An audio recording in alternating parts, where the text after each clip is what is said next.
2, 3 et 4 as qui sont en réalité 4 gangsters. Après leur dernier cambriolage, lorsqu'ils sortaient de la banque, l'alarme s'est déclenchée. Pris de panique, le premier as a décidé de se mélanger à la foule.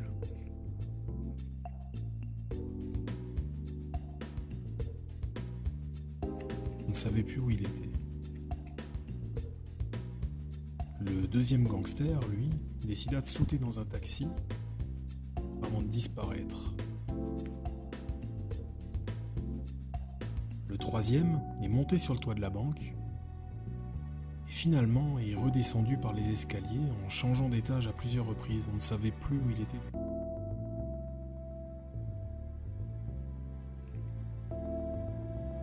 Quant au dernier, il est rentré chez lui. Un peu froussard, il a claqué la porte et s'est enfermé à double tour.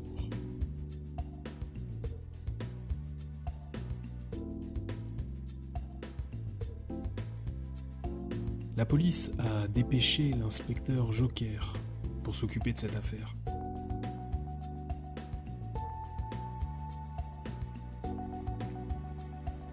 L'inspecteur Joker était bien connu pour résoudre les affaires très rapidement. Du coup, c'est sans grande surprise qu'il retrouva le premier suspect très facilement. En effet, il était tête en l'air au milieu de toutes ces personnes. Il n'eut aucun mal à interpeller. Il s'agissait de l'as de pique.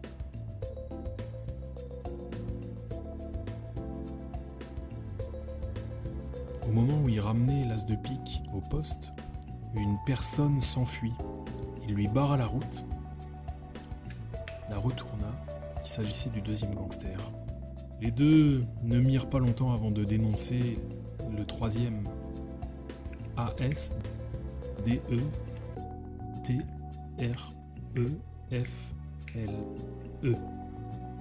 As de trèfle. Il lui restait tout de même le dernier gangster à interpeller. Alors, il retourna sur les lieux, interrogea l'ensemble des personnes à nouveau. Et une personne, en l'occurrence le 2 de carreau, ne lui semblait pas très fiable. Il décida donc de le ramener au poste. Eh bien, après une nuit d'interrogatoire un peu musclée, il révéla sa véritable identité. Il s'agissait du quatrième gangster, l'as de carreau.